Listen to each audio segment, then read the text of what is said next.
나는 전능하신 아버지 하나님 천지의 창조주를 믿습니다. 나는 그의 유일하신 아들 우리 주 예수 그리스도를 믿습니다.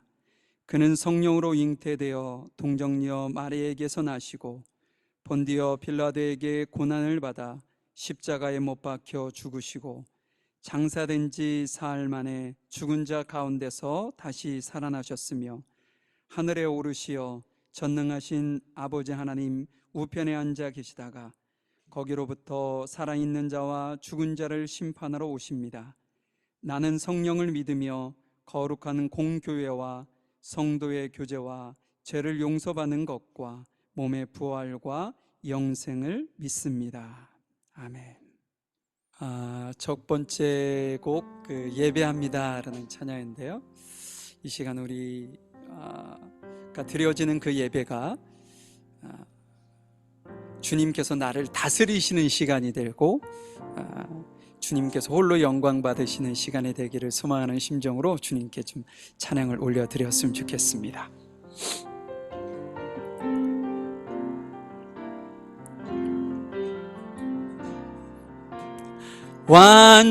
완전하신 나의 주 의의 길로 날 인도하소서. 행하신 모든 일 주님의 영광 다 경배합니다. 완전하신 나의 주 의의 길로 날 인도하소서. 행하신 모든 일 주님의 영광 다 경배합니다. 예배합니다. 찬양합니다. 주님만 날 다스리소서. 예배합니다. 찬양합니다. 주님 홀로 높임 받으소서. 완전하신 하나님, 완전하신 나의 주 의의 길로 날 인도하소서. 행하신 모든 일 주님의 영광 다 경배합니다. 다시 한번 합니다. 완전하신 나의 주 의의 길로 날 인도하소서. 행하신 모든 일 주님의 영광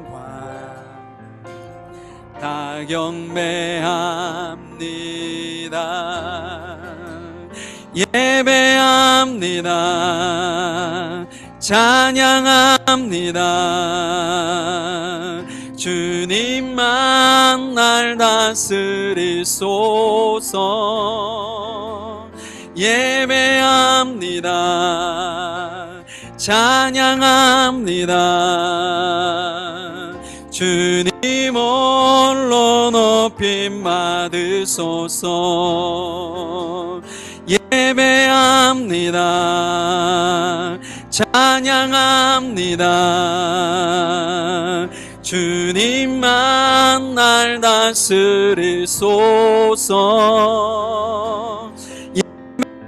예배합니다. 찬양합니다. 주님 홀로 높임마다 다시 한번 합니다. 예배합니다.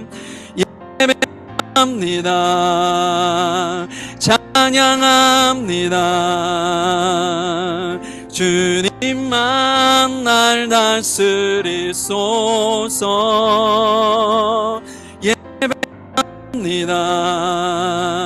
찬양합니다. 주님 홀로 높임마. 한 번 더 찬양합니다. 예배합니다. 예배합니다. 찬양합니다. 주님만 날 다스리소서. 예배합니다. 찬양합니다. 주님 홀로 높임 받으소서.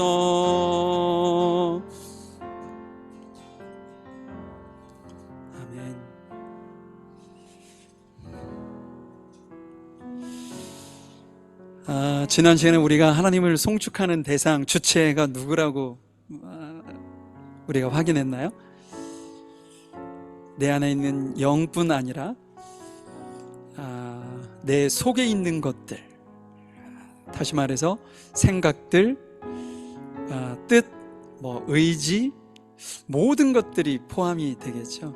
그래서 이 시간 주님 앞에 찬양할 때 그냥 입술로만 하지 아니하시고 가사 한 소절 한 소절을 여러분들이 의미하시면서 그 말씀이 내 고백이 되기를 소망합니다. 이런 심정을 가지고 주님 앞에 찬양하셨으면 좋겠습니다. 두 번째 곡이 원하고 바라고 기도합니다 라는 찬양인데요, 이것도 의미하면서 주님 앞에 찬양 올려드리도록 하겠습니다.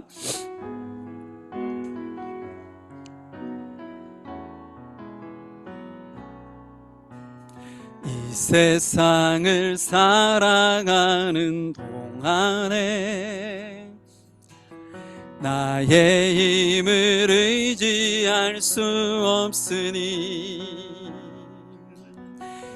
낙도하고 낙심하지 말 것은 주께서 참 소망이 되심이라. 한 번 더 합니다. 이 세상을 살아가는 동안에 나의 힘을 의지할 수 없으니 기도하고 낙심하지 말 것은 주께서 참 소망이 되심이라.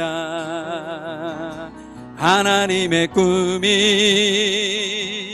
나의 비전이 되고 예수님의 성품이 나의 인격이 되고 성령님의 권능이 나의 능력이 되길 원하고 바라고 기도합니다. 주의 길을 걸어가는 동안에 세상의 것 의지할 수 없으니 감사하고 낙심하지 말 것은 주께서 참 기쁨이 되심이. 다시 한번 합니다. 주의 길을 걸어가는 동안에 주의 길을 걸어가는 동안에 세상의 것 의지할 수 없으니 감사하고 낙심하지 말 것은 주께서 참 기쁨이 되심이라. 하나님의 꿈이 나의 비전이 되고 예수님의 성품이 나의 인격이 되고 성령님의 권능이 나의 능력이 되길 원하고 바라고 기도합니다. 하나님의 꿈이 나의 능력이고 예수님의 성품이 나의 인격이 되고 성령님의 권능이 나의 능력이 되길 원하고 바라고 기도. 한 번 더 찬양합니다. 하나님의 꿈이 나의 비전이 되고 예수님의 성품이 나의 인격이 되고 성령님의 권능이 나의 능력이 되길 원하고 바라고 기도합니다. 아멘. 마지막 곡 지난주에 함께 했던 찬양인데요, 하나님의 부르심이라는 찬양 부르시고 오늘 드렸던 찬양을 생각하시면서 주님께 기도하시고, 또 혹시 주변에 여러분들의 머릿속에서 이렇게 스쳐 지나가는 기도의 대상이 있다면 그분을 위해서 함께 기도하는 시간이 되었으면 좋겠고요. 오늘 우리 물가의 심경교회를 위해서 특별히 기도해 주셨으면 좋겠어요. 하나님이 원하시는 교회, 공동체, 하나가 되는 공동체, 서로 위로하고 격려가 되는 공동체가 되기를, 이렇게 그런 공동체가 되기를 소망하는 심정으로 주님 앞에 지금 기도하셨으면 좋겠습니다. 예, 찬양하고 통성으로 기도하시겠습니다.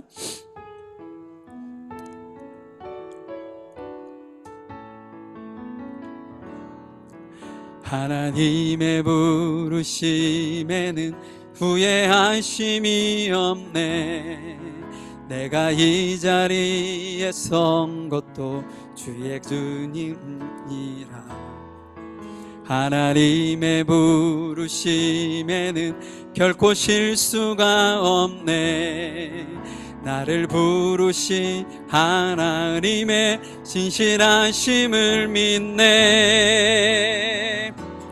날 부르신 뜻 내 생각보다 크고, 날 향한 계획 나의 지혜로 측량 못하나 가장 좋은 길로, 가장 완전한 길로 오늘도 날 이끄심 믿네. 작은 나이를 부르신 뜻을 나는 알 수 없지만 감사와 내 길을 가리라. 때론 내가 연약해져도 주님 날 도우시니 주의 놀라운 그 계획을 나는 믿으며 살리. 날 부르신 뜻 내 생각보다 크고, 날 향한 계획 나의 지혜로 측량 못하나 가장 좋은 길로, 가장 완전한 길로 진실하신 주를 찬양해. 날 부르신 뜻 내 생각보다 크고, 날 향한 계획 나의 지혜로 측량 못하나 가장 좋은 길로, 가장 완전한 길로 진실하신 주를 찬양. 한 번 더 찬양합니다. 날 부르신 뜻 내 생각보다 크고, 날 향한 계획 나의 지혜로 측량 못하나 가장 좋은 길로, 가장 완전한 길로 신실하신. 함께 주님 앞에 통성으로 기도하시겠습니다. 날 부르신 뜻 내 생각보다 크고, 날 향한 계획 나의 지혜로 증량 못하나 가장 좋은 길로 가장 온전한 길로 신실하신 주를 찬양해. 날 부르신 뜻 내 생각보다 크고 날 향한 계획 나의 지혜로 증량 못하나 가장 좋은 길로 가장 완전한 길로 신실하신 주를 찬양해. 하나님 감사합니다. 이 시간 주님의 크신 은혜, 주님께서 우리에게 최선의 것을 주시기를 소망하시고 실수하지 아니하시는 하나님의 계획된 길로 저희들을 인도하시는 하나님을 찬양하며 주님께 영광 돌립니다. 이 자리 이곳에 주님이 저희들과 함께 하시고 이곳에 함께 하지 못한 이들 어느 곳에 있든지 그들과도 동행해 주시고 동일한 은혜로 그들에게도 풍성이 넘칠 수 있도록 은혜를 베풀어 주시옵소서.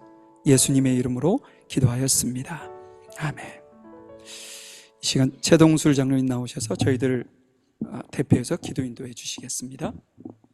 창조주 하나님 아버지, 5월 가정의 달을 맞이하여 주일 아침 예배의 자리로 나올 수 있도록 모든 위험으로부터 지켜주시고 보호해 주심에 감사를 드립니다. 주님께서는 우리가 태어나서 자라고 본향으로 돌아갈 때까지 머물 수 있게 주님의 뜻에 따라 인류 최초의 공동체로 가정을 만들어 주셔서 한평생 순례길을 가는 동안 그 안에서 쉼을 얻으며 살아갈 수 있도록 해주심에 참으로 감사를 드립니다. 세상에서는 가정을 위한 기념을 마련하여 각종 행사를 함에도 불구하고 고아 노숙자 등 가정의 품을 떠난 사람들의 수가 늘어나고 있는 상황에서 우리는 이러한 상황을 당하지 않도록 집을 났을 때나 들었을 때나 가정을 만들어 주신 하나님께 진실로 감사와 찬양을 드리고 남녀노소를 불문하고 자식의 입장에서 양가 부모님 공경하는 마음을 항상 되새기며 실천해야 될 줄로 믿습니다. 주님, 저와 물가의 심기운교회 모든 성도님 가정에 하나님 뜻에 맞는 가정으로 온전히 회복되어 들어가도 복을 받고 나가도 복을 받는 가정이 될 수 있도록 가정을 만들어 주신 하나님께 늘 감사하고 부모 공경을 생활화할 수 있게 인도해 주시기를 간절히 기도드립니다. 기름 부어 세우신 오광영 목사님께서 준비된 말씀을 대언할 때 아멘으로 받아들여 주님의 뜻을 알아가는 귀한 예배의 시간이 되기를 기도드립니다. 예배를 위하여 헌신하며 수고하는 손길의 풍성한 은혜로 채워주시고 특히 목사님 가정은 온 가족이 자기의 달란트대로 교회를 섬기며 봉사하고 있음을 기억해 주시고 방황하는 많은 영혼을 위로하는 데 크게 쓰임받기를 바라며 우리 가정의 호주 되시는 예수님 이름으로 감사하며 기도드렸습니다.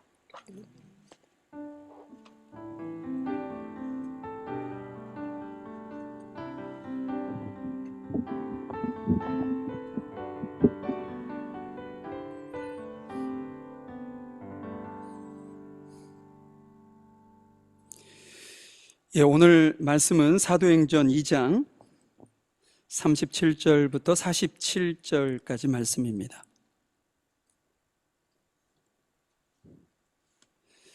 사도행전 2장 37절부터 47절까지 오늘은 오성근 형제가 나와서 읽어주실 텐데요.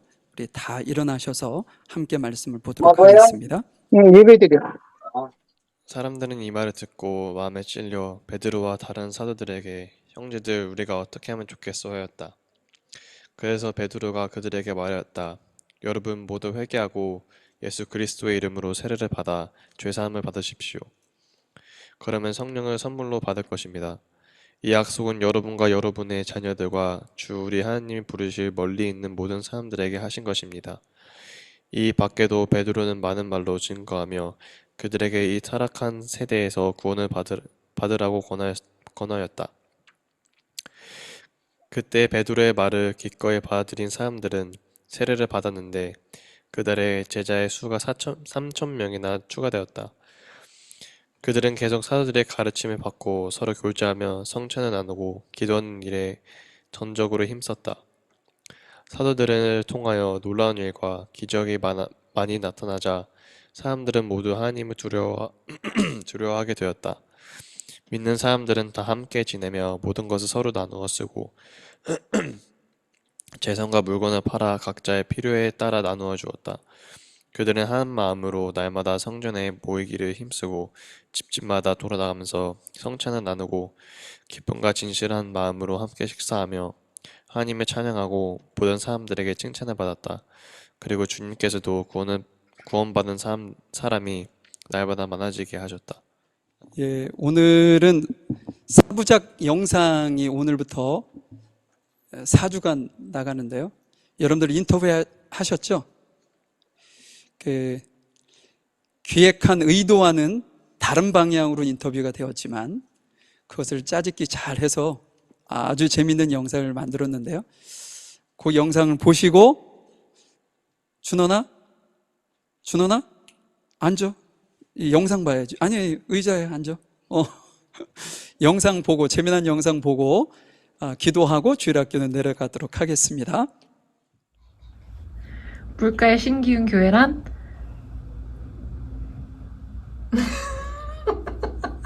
물가의 신기운 교회란?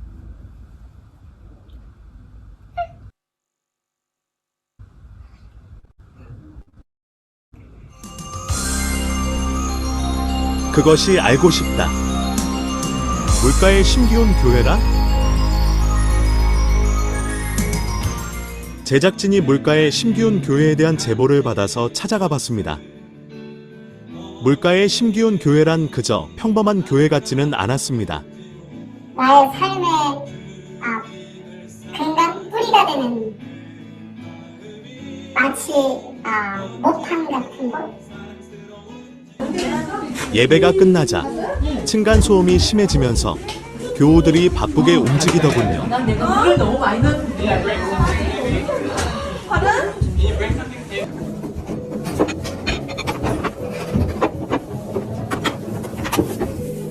맛있는 점심 식사 준비 중이었습니다.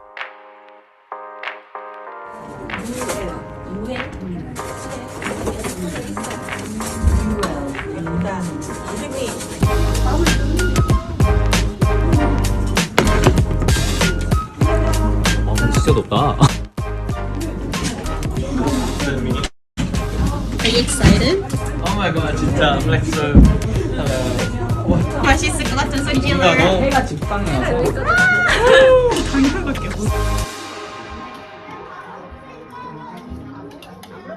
이곳은 마치 모든 성도님들이 하나님과 교회를 진심으로 섬기고 싶어하는 것 같아 제작진은 더욱 더 놀랐지요. 지금의 나를 있게 하는 곳인 것 같아요. 그러니까 그래서 같이 성장하는 것 같아요. 나의 삶하고 공동체가 함께 하는 방법도 배워가고 주님 안에서 하나로 이렇게 살아가는 거. 그래서 지금의 나를 있게 하는 하나님 안에서 존재하게 하는 그게 물가의 신기한 교회인 것 같아요. 그래서 제작진은 취조를 시작했습니다. 박수 한번 칠까요? 예, 다음 주를 기대해 주시고 우리 주일학교 아이들을 위해서 잠시 기도하도록 하겠습니다.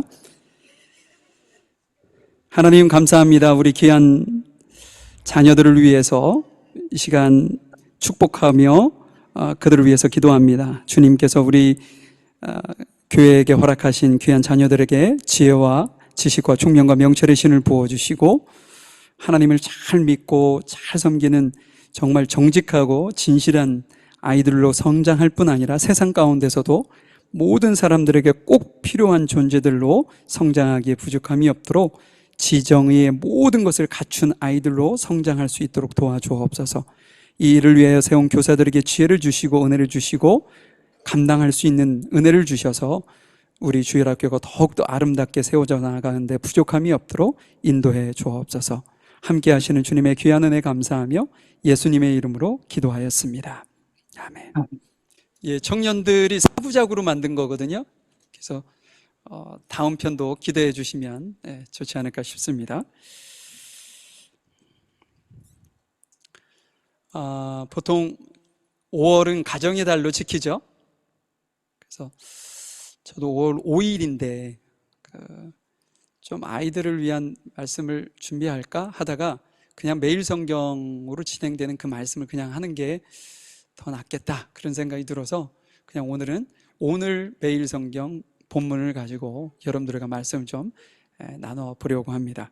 제가 제목을 뭐라고 잡았냐면 교회를 세우는 진정한 회심이라는 제목을 잡아봤어요.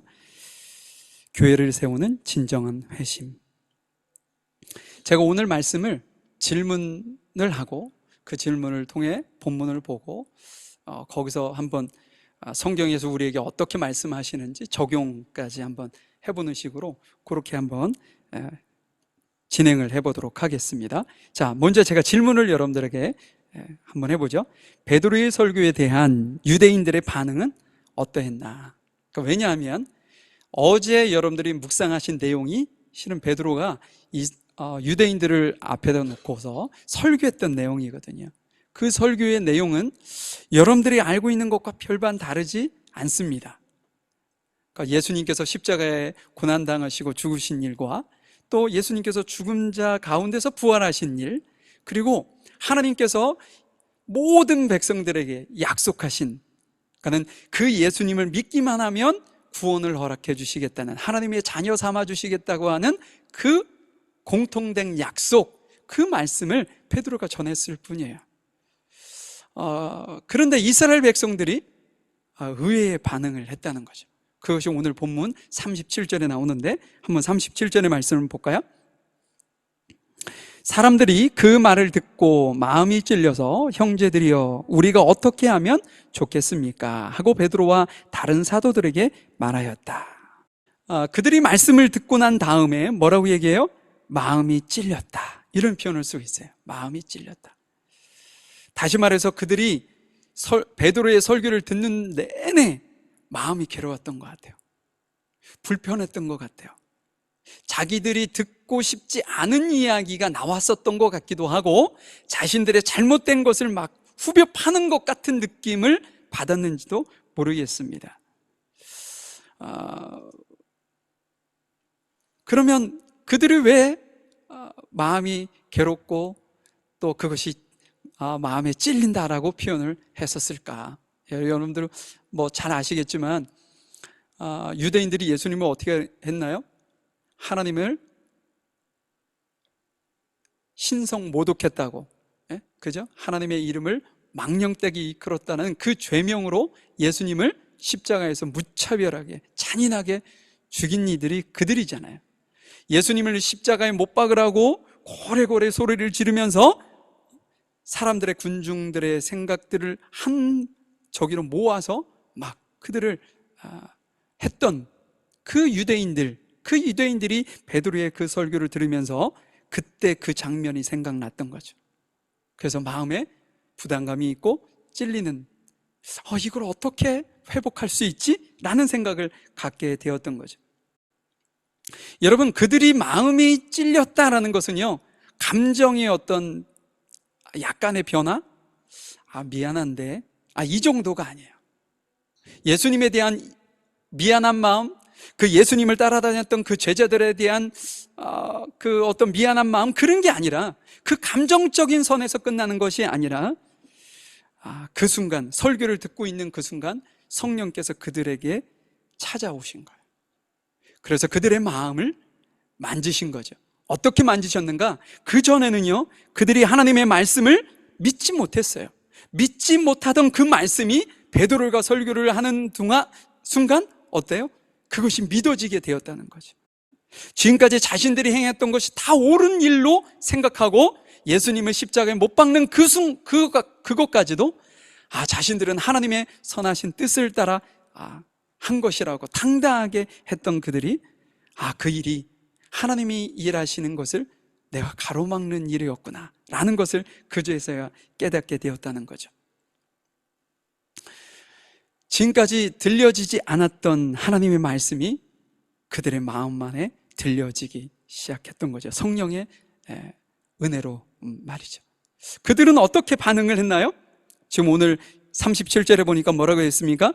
형제들이여, 우리가 어떻게 해야 이 죄를 씻고 지금부터라도 하나님의 일하심에 통참할 수 있는지, 그러니까 그 안에는 그런 의미가 담겨져 있는 거죠. 그런 것을 베드로에게 묻고 있습니다. 어찌 보면 자신의 잘못을 뉘우치는 것이 있겠죠. 그 앞에 찔렸다라는 표현을 들었을 때까지는 이 사람들이 정말 반성을 하는 거야?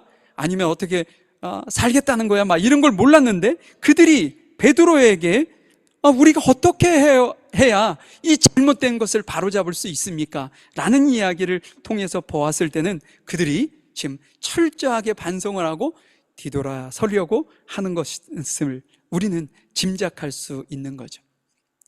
여러분, 그 안에 오늘 본문에 보면 3,000명의 사람이 돌아왔다고 되어 있거든요. 회심하고. 근데 처음부터 3,000명이 한꺼번에 그렇게 됐을까요? 성경에는 그것을 자세하게 기록하고 있지는 않지만 실은 한두 명이 변한 겁니다. 한두 명. 우리 물가심금교회도 소수지만 소수의 한두 명이 성령의 은혜로 변화받기 시작하면 그것이 어떻게 되냐면 성령께서 내 안에 머물러 계시는 게 아니에요.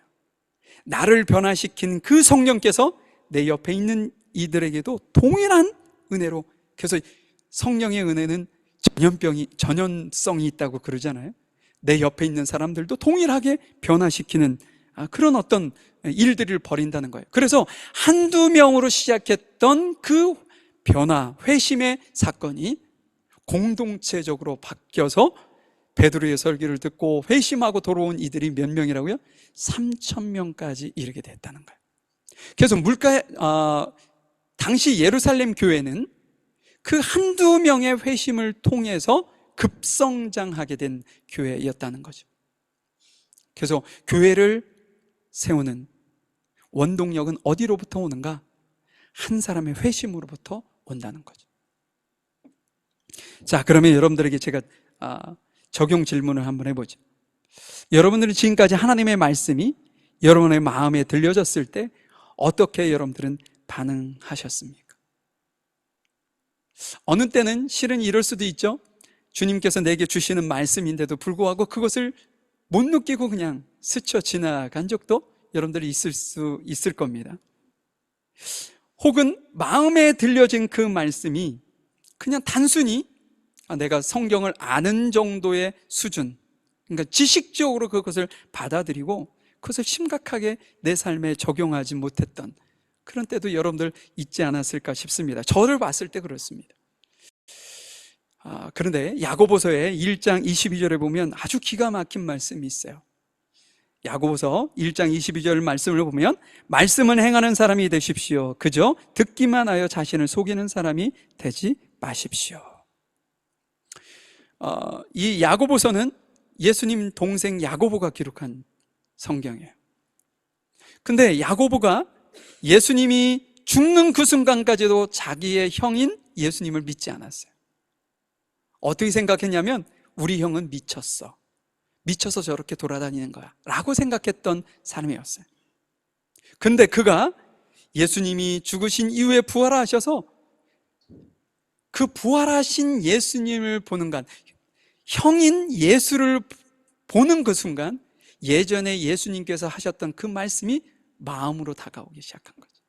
그래서 그가 이제는 새로운 사람이 되었어요. 그래서 그는 거기서 아주 심각한 진리를 깨닫는데 그것이 뭐냐면 오늘 이 말씀이에요. 말씀을 행하는 사람이 되십시오. 그저 듣기만 하여 자신을 속이는 사람이 되지 마십시오. 듣기만 하고 지식적으로만 가지고 머리에 쌓아놓는다고 해서 그것이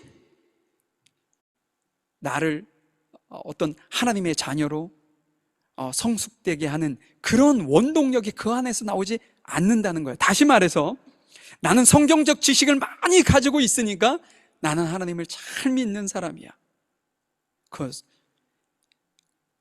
그건 스스로 속는 것이고 오해라는 거예요. 오해. 우리가 하나님 앞에 잘 믿는 성도가 되는 것은 그것에 있지 않다는 거죠. 그럼 우리가 스스로 속지 않으려 하려면 어떻게 해야 되는가? 야고보는 우리에게 하나님의 말씀을 삶에서 지켜내라고 말씀을 하고 있습니다. 우리의 삶의 현장에서 내가 들은 말씀, 내가 알고 있는 말씀이 내 삶을 통해 실천되어져야 한다라는 거죠. 여러분, 성경하면 여러분들이 가장 먼저 생각나는 내용이 뭔가요? 성경은 사랑 아닐까 싶어요. 그죠? 그런데 거기에 우리가 지키기 참 어려운 말씀을 하시죠. 뭐예요? 원수까지 사랑을 하죠. 만약에 원수까지 사랑하는 그 말씀이 내 안에, 내 마음에 들려졌다면 우리는 그것을 실천해 봐야 되는 거예요. 저 사람은 내 스타일이 아니야. 저 사람하고는 가까워질 수 없어. 여러분, 그런 분들에게 손을 내어 보십시오. 먼저 손을 내밀어 보시라고. 그것이 말씀을 실천하는 거죠. 오늘은 가정의 달입니다. 실은 아까 우리 장로님도 모두가 자녀인, 그죠? 우리가 부모일지라도, 자녀를 두고 있을지라도 우리는 자녀죠. 그죠? 자녀의 입장에서 성경에서는 부모를 공경하라고 말씀하고 있어요. 부모를 공경하라. 만약에 그것이 여러분들의 마음에 이렇게 다가온 말씀이라고 한다면 여러분, 오늘은, 이번에는 여러분들이 손편지를 써서 부모님께 한번 편지를 드려도 좋을 것 같아요. 이것이 실천이죠. 거꾸로 자녀들을 노엽게 하지 말라는 말씀도 있어요. 왜 노여할까? 억울하게 만든 거죠.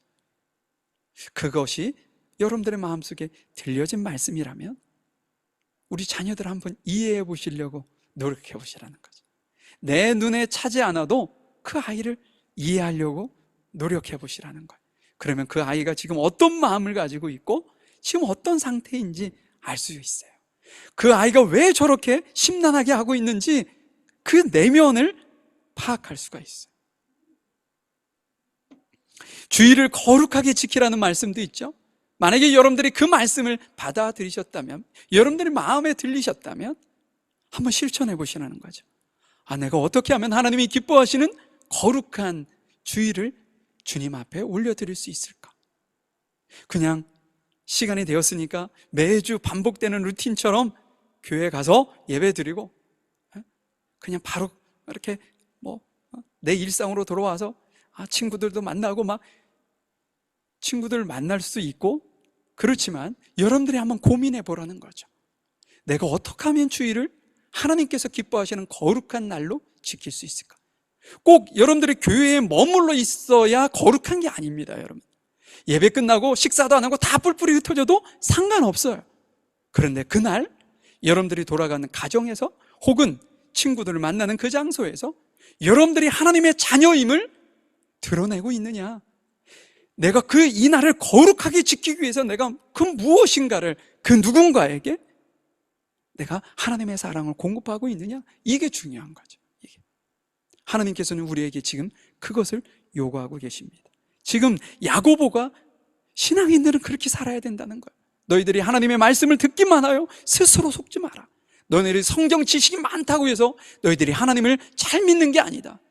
단 하나를 알더라도 그 말씀이 여러분들의 삶 속에서 실천되어질 때 그것이 하나님께서 보시는 성숙한 믿음인 것이고 하나님의 기뻐하시는 모습이다 라는 말씀을 지금 하고 있는 거죠.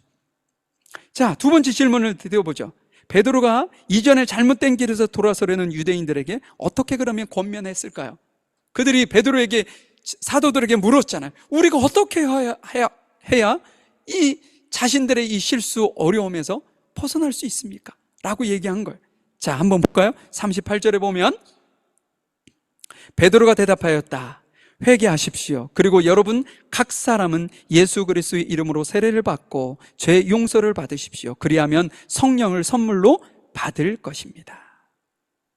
여기서 크게 세 가지를 지금 베드로는 이야기하고 있습니다. 첫 번째는 뭔가요? 회개하십시오. 매우 직설적으로 지금 얘기하고 있죠. 누군가에게 이런 이야기하기가 참 어려운 이야기를 지금 하고 있는 거예요.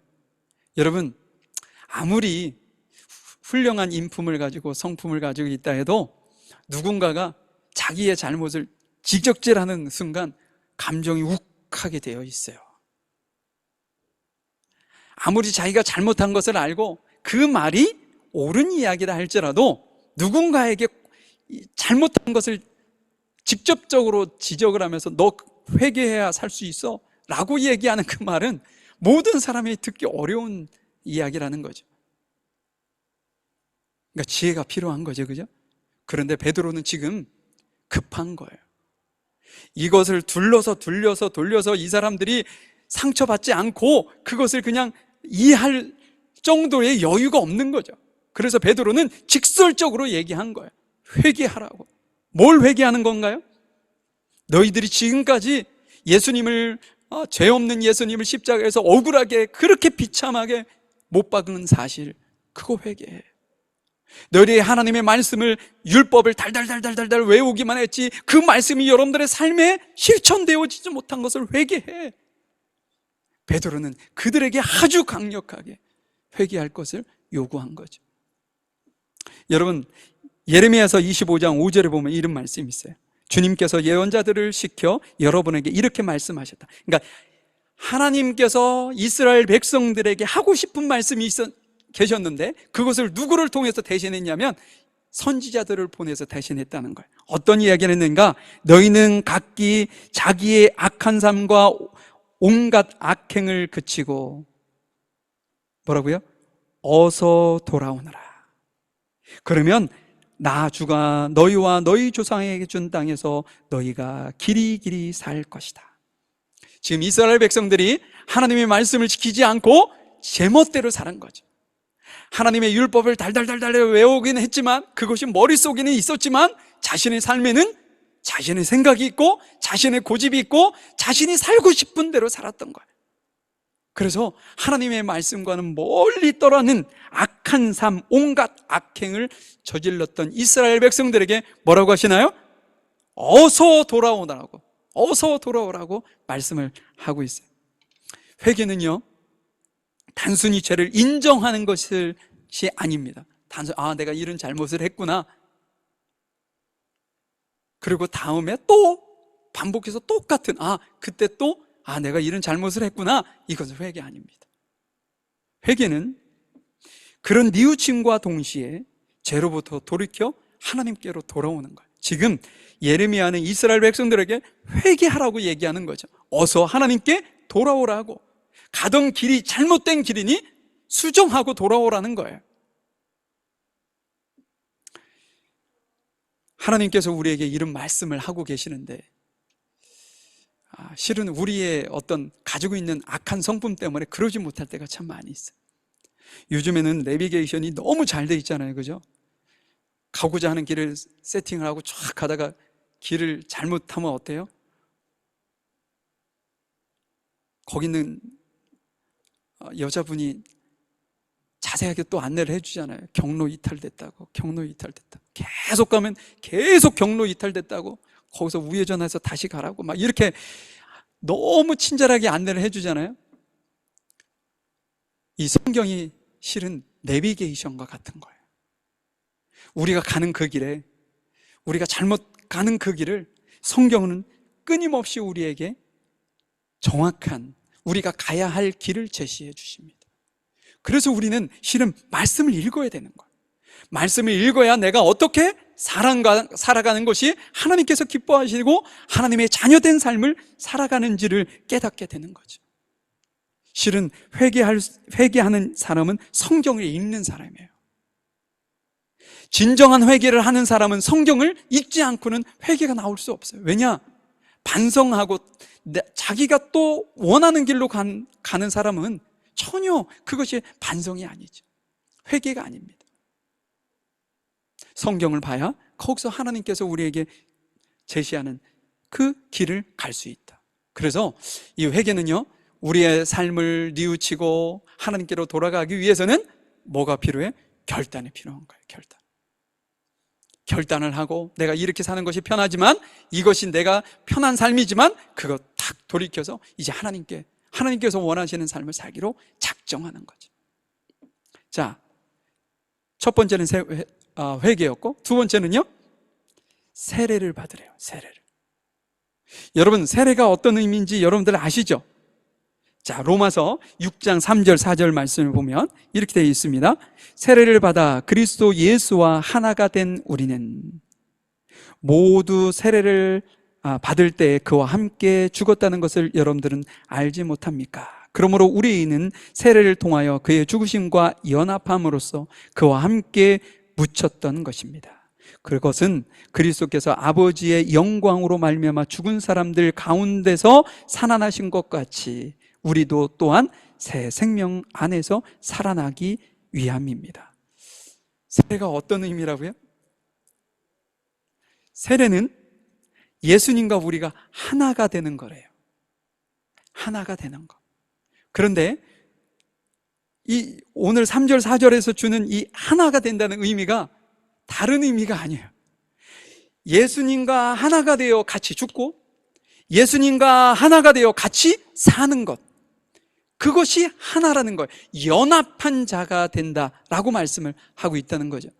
여러분, 세례는 죄된 우리가 거룩한 예수님과 하나 되어 같이 죽고 연합하여 같이 부활한 사실을 내가 신앙의 고백으로 고백하는 사람이 상징적으로 사람들 앞에서 자기의 신앙을 고백하듯이 나타내는 것을 세례라고 합니다.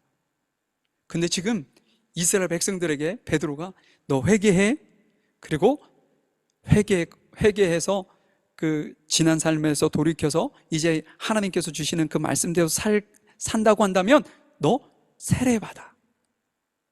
왜? 이 세례는 사람들 앞에서 공개적으로 저는 이제 죽었고 이제 예수님 안에서, 갈라디아서 2장 20절에 있는 말씀처럼 이제는 내 안에 그리스도께서 사시기로 저는 믿습니다 라는 것을 공개적으로 많은 사람들 앞에 고백하고 받는 의식이니까 베드로가 그것을 요구한 거죠. 아, 너네들이 회개했어? 그러면 세례받아.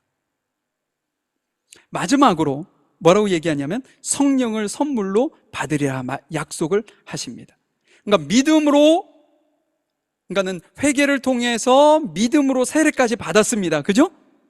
그래서 이제는 이전의 삶을 이제 살지 않기로 작정을 하고 청산을 하고 이제는 하나님의 뜻대로 살아가려고 하는 그 사람에게 가장 먼저 주시는 선물이 뭐냐? 성령이었다는 거죠. 왜 성령을 받는 것이 우리에게 중요한가? 요한복음 14장 26절에 보면 그러나 보혜사 곧 아버지께서 내 이름으로 보내실 성령께서 너희에게 모든 것을 가르쳐 주실 것이며 또 내가 너희에게 말한 모든 것을 생각나게 하실 것이다. 여러분, 우리가 하나님의 뜻대로 살지 못하는 이유가 있습니다. 말씀이 생각이 안 날 때가 많죠. 만약에 여러분들 아까 조금 전에도 제가 그 어떤 내비게이션이 우리를 계속 인도한다 이 얘기를 말씀을 드렸잖아요. 우리 한국보다는 일본이 더 먼저 그것이 들어왔는데 그 일본의 사람들이 내비게이션을 달아놓고 초창기에는 너무 신기했답니다. 그래서 그 내비게이션대로 막 가는 게 너무 신기하고 다른 사람들 차에 내비게이션이 없으면 내 차에 내비게이션도 있어 라고 얘기하면서 막 자랑하고 그랬는데 어느 순간부터는 그거 끄기 시작했대요. 내가 가고 싶은 데로 갔으면 좋겠는데 자꾸만 거기서 간섭하는 거죠. 아, 일로 가라고 절로 가라고. 너무 시끄러운 거예요. 그러니까 한국 같은 경우는 너무 시끄럽더라고 진짜. 고속도로를 달리든 국도를 달리든 여기는 몇 킬로까지 달릴 수 있는 것이니까 전방 어디에서 뭐 하라고, 와, 자동으로 끌 수밖에 없는 상황이 되는 거죠. 예. 여러분, 실은 그것이 잔소리인 것 같지만 그렇게 이야기하는 이유가 뭔가요? 우리가 카메라에 찍히지 않게 하기 위해서, 속도 위반을 하지 않게 하기 위해서, 신호 위반을 하지 않게 하기 위해서 해주는 거야. 해주는 거. 성령께서 하시는 일이 뭐냐? 우리에게 기억나게 자꾸만 리마인드 시켜준다는 거. 아, 너 형제를 사랑해야 해. 이웃을 사랑해야 돼.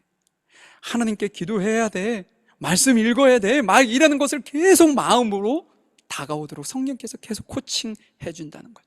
그래서 실은 베드로가 회개해, 세례받아, 그 다음에 맨 마지막으로 하나님께서 성령을 너에게 선물로 주실 거야 라는 것은, 이 성령은 회개하고 세례받은 그 결단과 마음을 잃지 않고 계속 가게 하기 위해서는 성령이 필요한 거예요.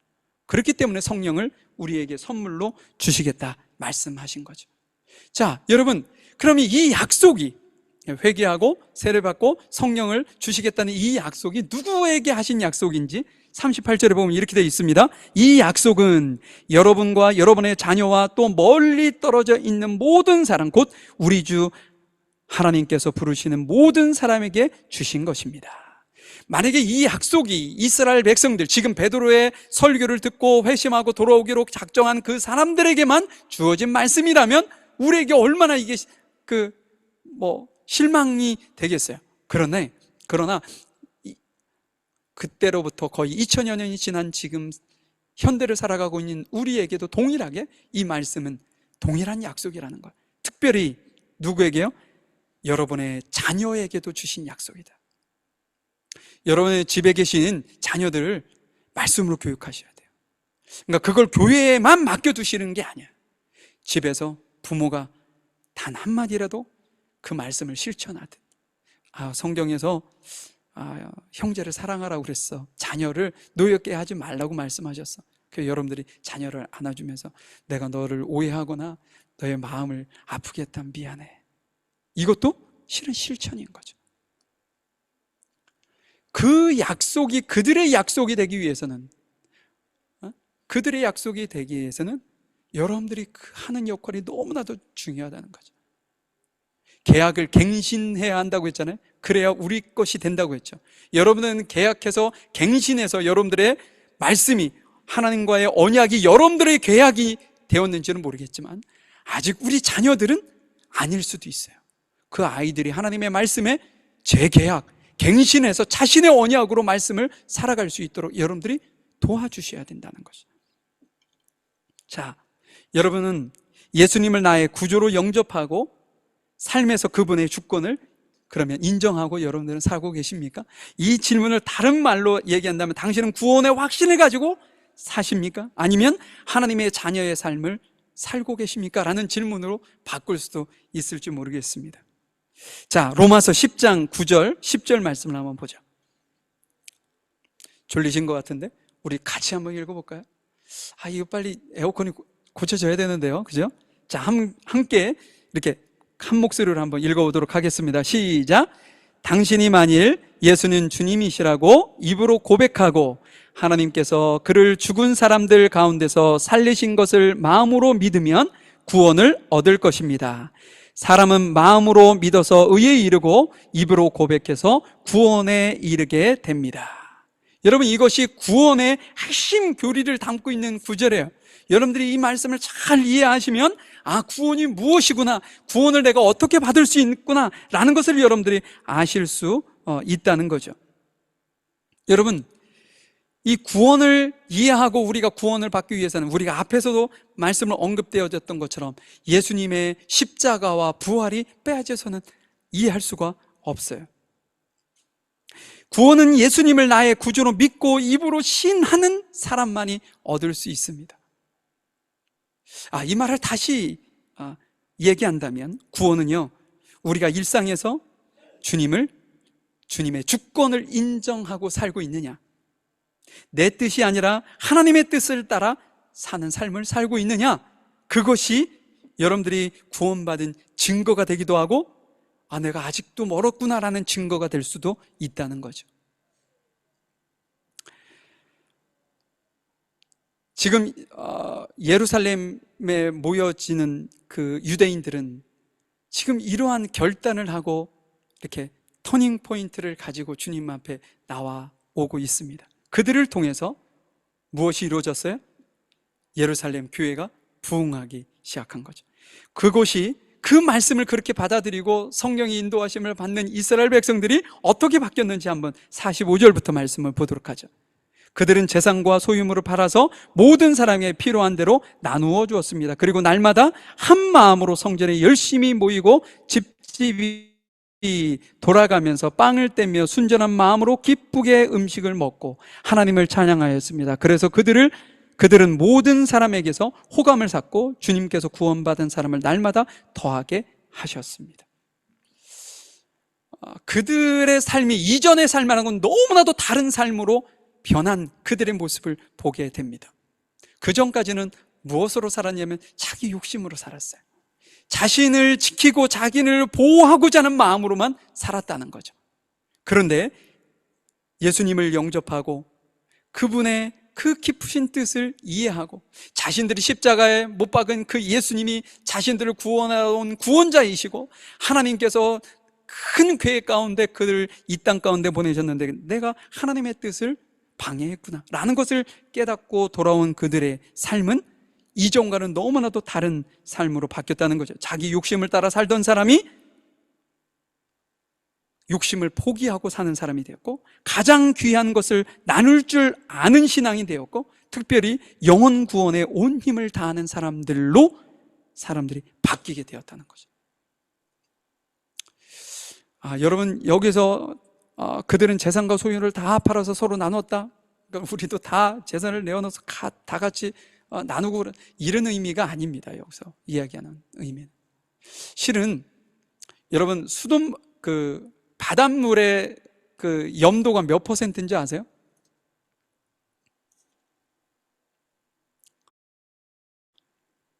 (3%) 인가 4%인가 3% 정도일 겁니다. 그것이 한국에도 그렇고 여기에도 마찬가지예요. 그런데 이 바다가 썩지 않고 그렇게 염도를 유지할 수 있는 것은 그 3% 때문입니다. 소금기 그 3% 때문에 바다가 그냥 유지가 되는 거예요. 여러분 실은 어떤 공동체든 제가 어느 책에서 본 기억이 나는데 어떤 공동체든 3%의 헌신으로 그 공동체가 유지가 된다고 그래요. 어느 공동체는 100이 다 헌신하지 못한다는 거죠. 3%만 헌신하는 사람이 있으면 그 공동체는 유지가 된다는 거예요. 100명에 3명이 헌신하면 100명이 유지된다는 거예요. 우리는 몇 명이 헌신해야 유지되는 거예요? 여러분 제가 이 말씀을 왜 드리냐면 지금 예루살렘 교회에 가지고 있는 재산과 소유를 팔아서 교회를 위해서 사용하고 하나님을 위해서 사용하고 이랬던 이들은 실은 100의 100이 아니라 100의 실은 소수였었다는 거죠. 근데 그들의 헌신을 통해서 예루살렘 교회가 온전하게 세워진 거죠. 근데 그렇게 할 수 있었던 원동력이 어디에서 왔느냐? 하나님을 믿는 회심으로부터 왔다는 거예요. 회심으로. 그래서 제가 교회를 세우는 진정한 회심이라는 제목을 잡아본 겁니다. 어떤 이들은 제가 그런 얘기도 들었어요. 교회 헌금은 목사님이 다 가져가시는 거 아닌가요? 이렇게. 근데 의외로 그렇게 생각하시는 분들이 계시더라고요. 그랬으면 얼마나 좋겠습니까? 그죠? 근데 전혀 그렇지 않습니다. 어떤 이들은 교회 공동체를 위해서 내는 거라고 생각을 하시는 분들도 계세요. 맞나요? 아닙니다, 여러분. 여러분들이 드려지는 그 헌금은요, 목사를 위해서 주는 것도 아니고 교회 공동체를 위해서 내는 것도 아니에요. 헌금은 누구에게 드리는 거냐면 하나님께 드려지는 거예요. 하나님께. 내 믿음의 분량만큼 드려지는 거예요. 내가 받은 은혜가 100이라고 생각하는 사람이 드려지는 거예요. 내 삶의 모든 축복이 하나님으로부터 그 축복의 근원이 있다고 믿어지는 만큼 드려지는 거예요. 왜냐? 내가 드릴 때 하나님께서 말라기에서도 그렇게 했잖아요. 야, 하늘에 너희들을 위해 싸울 것이 없도록 쌓아 두지 않는지 한번 너가 시험해보라고 말씀하시잖아요. 하나님께서 내게 부어주실 놀라운 은혜와 축복을 기대하고 소망하고 그것을 믿고 신뢰하는 이들이 드릴 수 있는 거죠. 지금 초대교회도 마찬가지였다는 거예요. 소수가 자신을 헌신해서 예루살렘 교회를 건강하게 세우는 그 일을 하는데 그 원동력이 어디에서부터 왔느냐? 진정한 회심으로부터 왔다는 거죠. 내가 하나님을 믿음으로 구원받은 이들이 헌신하였더니 예루살렘 교회가 그렇게 부흥하고 성장할 수 있게 되었다는 거죠. 여러분들 꼭 기억하십시오. 하나님은 회심한 사람을 통해서 일을 하십니다. 그런데 그 일을 아까 제가 3%라고 말씀드렸는데 난 3%에 안 들고 한 5%쯤 들을래. 이게 아니야. 내가 3%가 되기를 위해서 소망하고 기도하셔야 돼. 내가 3%의 그런 어떤 헌신이 될 수 있도록 하나님께서 내게 부어주시기를 위해서 기도해야 되는 것이지, 나는 덜 부어주시고 한 12% 정도에 가 있겠습니다, 이건 아니에요. 하나님께서는 여러분들을 통해 일하기를 원하셔요. 그래서 여러분들이 3%가 되기를 위해서 하나님 앞에 헌신하셔야 된다는 거죠. 우리 다 함께 잠시 기도하도록 하겠습니다.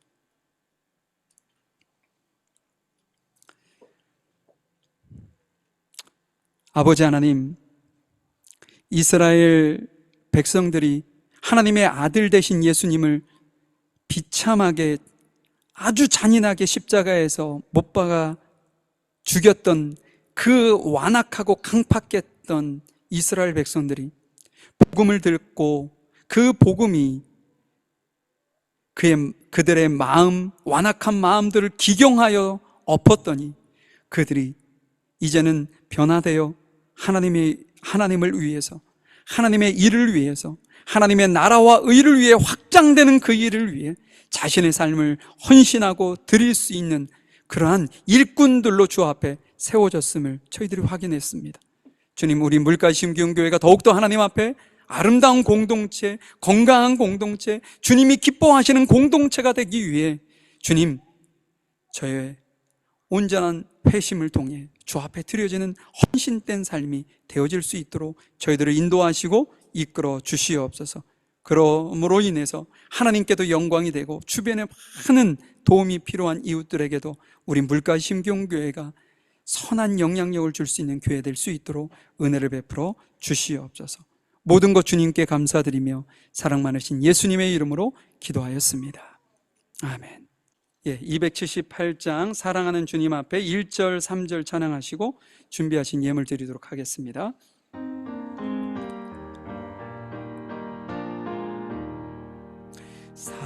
사랑하는 주님 앞에 형제자매 한자리에 그 신은혜 생각하며 즐거운 찬송 부르리.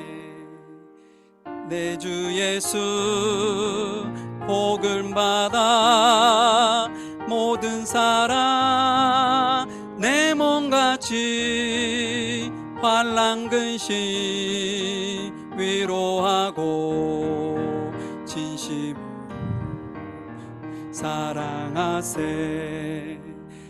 사랑하는 주님 예수 같은 주로 섬기나니 한 빛바다 한 몸 이룬 형제여 친구들이여 든몸같이 친밀하고 마음으로 하나 되어 우리 주님 크신 뜻을 지성으로 준행하세. 기도하시겠습니다. 하나님 감사합니다. 오늘도 주님 앞에 귀한 예배를 드리면서 마음과 생각과 뜻과 정성을 모아 주님 앞에 감사의 마음으로 귀한 예물을 드리는 우리 성도들 한 사람 한 사람, 한 가정 한 가정을 기억해 주시고 그들의 삶을 복 주시고 하늘의 신령한 복과 땅의 기름진 것으로 흔들어 넘치도록 주님 채워주시고 쓰고도 남음이 있는 풍성함을 주님 우리 귀한 성도들에게 허락해 주셔서 하나님의 나라와 의를 위해서도 귀하게 쓰임 받을 분대로 세상의 많은 도움이 필요한 이웃들에게도 선한 영향력을 줄 수 있는 귀한 성도들의 삶이 될 수 있도록 인도해 주옵소서. 이 예물이 사용하는 곳곳마다 생명을 살리는 길에 귀하게 사용되어질 수 있도록 은혜와 축복을 내려 주시옵소서. 오늘도 귀한 성도들을 섬기는 심정으로 애찬을 준비한 성도들이 있습니다. 그 성도들 가정과 그 마음 중심을 주님께서 보시고 은혜를 베푸시고 충만한 은혜를 주님께서 내려주시고 그들의 삶이 더욱더 풍성하도록 주님께서 도우시고 인도해 주시옵소서. 이 식사를 함께하는 우리 모든 성도들에게도 동일한 은혜가 있게 하시고 이곳에 참여하지 못한 어느 곳에 있든지 몸이 불편한 이들에게도 동일한 은혜를 주님께서 베풀어 주셔서 회복하여 하나님 함께 하나가 되어 주님께 영광 돌릴 수 있는 귀한 공동체가 될 수 있도록 도와주시옵소서. 지금은 우리 주 예수 그리스도의 크신 은혜와 아버지 하나님의 무한하신 사랑하심과 성령님의 인도하시고 내조하시고 교통하심이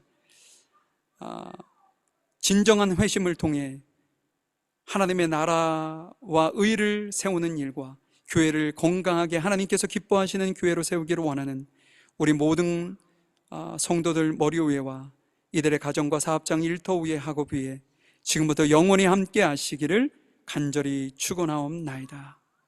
아멘.